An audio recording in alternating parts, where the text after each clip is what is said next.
Em nosso estudo de hoje está no Evangelho de Lucas, capítulo 24, versículo 35. E eles lhes contaram o que lhes acontecera no caminho e como deles foi conhecido ao partir do pão. Emmanuel vem comentar na lição 129 do Pão Nosso, ao partir do pão. Muito importante o episódio em que o mestre é reconhecido pelos discípulos que se dirigiam para Emaús em desesperação. Jesus seguira-os com o amigo oculto, fixando-lhes a verdade no coração com as fórmulas verbais carinhosas e doces. Grande parte do caminho foi atravessado em companhia daquele homem amoroso e sábio que ambos interpretaram por generoso e simpático desconhecido, e somente ao partir do pão reconhece o mestre muito amado. Os dois aprendizes não conseguiram identificação nem pelas palavras nem pelo gesto afetuoso. Contudo, tão logo surgiu o pão materializado, dissiparam todas as dúvidas e creram. Não será o mesmo que vem ocorrendo no mundo há milênios? Compactas multidões de candidatos à fé se afastam do serviço divino por não atingirem, depois de certa expectação, as vantagens que aguardavam no imediatismo da luta humana. Sem garantia financeira, sem caprichos satisfeitos, não comungo da crença renovadora, respeitável e fiel. É necessário combater semelhante miopia da alma. Louvado seja o Senhor por todas as lições e testemunhos que nos confere, mas continuarás muito longe da verdade se o procuras apenas na divisão dos bens fragmentares e perecíveis. Vou dividir em dois o comentário aqui de hoje. No primeiro momento, ele está dizendo respeito a um versículo do Evangelho de Lucas que está contando aqueles momentos após a morte de Cristo na cruz. Então, o que acontece? A gente vai perceber no relato dos evangelistas que nos 40 dias depois da morte do Cristo, ele se apresentou em alguns lugares, mas que ele estava sempre se apresentando espiritualmente, de maneira que a grande maioria dos discípulos ou daqueles que testemunharam não tiveram essa certeza, nem a certeza de que era o Cristo ou não no primeiro momento. Por quê? Porque eles estão chegando de um lugar que eles viram o corpo físico do Cristo sendo martirizado. Viram aquela morte super dolorosa como era da época. E, de repente, o que acontece? A gente vai perceber nos relatos que é isso mesmo, que alguém vinha caminhando do meu lado e fez um comentário, até por conta das roupas que se vestia, até hoje se veste naquela região, né? Às vezes cobre o rosto. Aí, de repente tem alguém andando do seu lado, faz um comentário, e no meio daquele comentário deixa alguma dica ali de que, na verdade, era Jesus. Fala alguma coisa familiar, explica alguma coisa, e de repente eles falam, peraí, é você, mestre? Né? E esse episódio é mais um desses episódios, que só a partir do momento que foi dado, conhecido o partir do pão, é que os discípulos falam, então peraí, era Jesus que estava aqui do meu lado o tempo todo, mas o texto, aí vem a segunda parte do comentário, o texto de hoje ele está sendo direcionado para aqueles que esperam vantagens imediatas, e vantagens imediatas tanto do ponto financeiro como do ponto também espiritual, não só o material, mas também o espiritual. Como assim? Do ponto material. Eu só vou começar a fazer um trabalho realmente de maneira social, em prol da coletividade, ou para alguém, sem interesse nenhum financeiro, só a hora que eu tiver uma estabilidade financeira, só a hora que eu tiver um emprego, só a hora que eu tiver concluído meus estudos, enfim, e vai postergando, e esse dia acaba não chegando, e normalmente as pessoas que pensam desse jeito, quando esse dia chega, ela vai criar outras expectativas de maneira que vai postergar cada vez mais esse dia, não chega nunca. Né? E do ponto de vista espiritual, por exemplo, vou falar aqui da nossa realidade aqui. O que acontece? As pessoas entram na religião buscando Jesus como aquele que vai solucionar todos os seus problemas e seus caprichos mais imediatos. Então eu estou desempregado ou não estou satisfeito com o meu trabalho e quero um trabalho melhor. Então eu começo a pedir a Deus, eu quero um emprego. Se o emprego não vem imediatamente, eu fico magoado.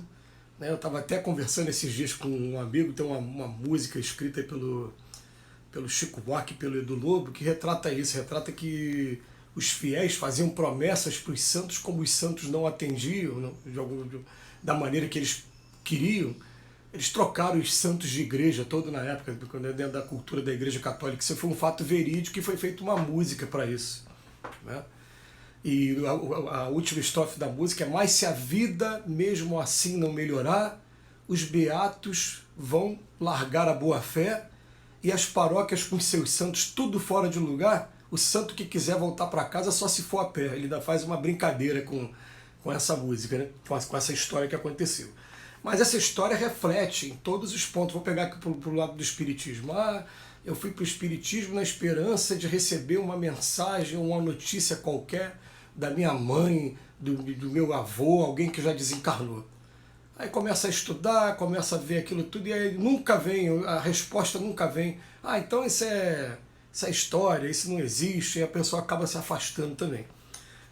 Eu me lembro que o Chico Xavier sempre tinha essa preocupação de dizer: gente, o telefone toca de lá para cá, e muitas das vezes a pessoa não está podendo dar comunicação agora, ou até mesmo está sendo proibida de dar comunicações para a gente, porque a gente não tem merecimento de receber comunicação nenhuma, porque poderia trazer um monte de problemas também para a nossa maneira de ver a vida, enfim.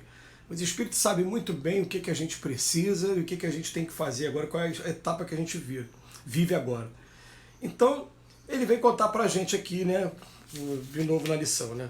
Os dois aprendizes não conseguiram a identificação nem pelas palavras nem pelo gesto afetuoso, mas quando ele pegou o pão materializado, dissiparam todas as dúvidas e creram. Se a gente entender os sinais que estão chegando para a gente o tempo todo, né, nos empurrando para que a gente entenda, estamos recebendo uma ajuda no campo material, porque existe todo um plano espiritual também, nós estamos cercados por uma nuvem de testemunho, como diz Paulo de Tarso, aqueles amigos mais diretos e também aqueles que são os nossos, entre aspas, inimigos.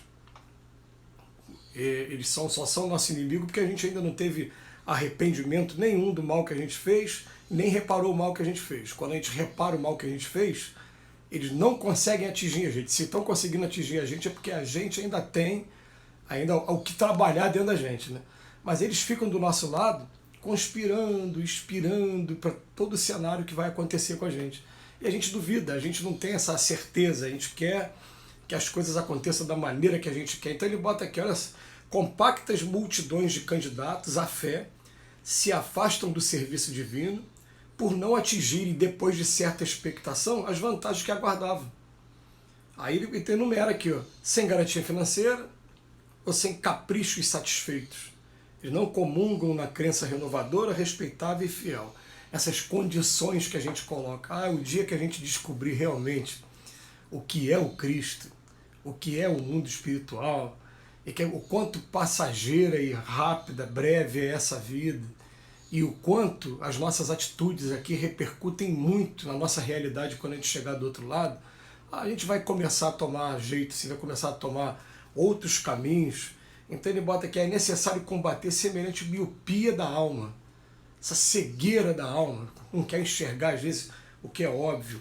E ele termina dizendo: louvado seja o Senhor por todas as lições e testemunhos que nos conferem, mas continuarás muito longe da verdade se o procuras apenas na divisão de bens fragmentários e perecíveis. Não é assim que a gente deve procurar. Então a gente tem que pensar se todo mundo tem a intenção de ser feliz, todo mundo.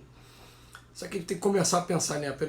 O meu direito começa, né, aonde eu quero que respeitem a minha privacidade, né, a palavra respeito. Mas ele começa quando eu tenho que respeitar o limite das pessoas também, o direito das pessoas. Ele vai terminar aonde eu também vou estabelecer um limite chamado de respeito. Está no Evangelho segundo o Espiritismo, o dever.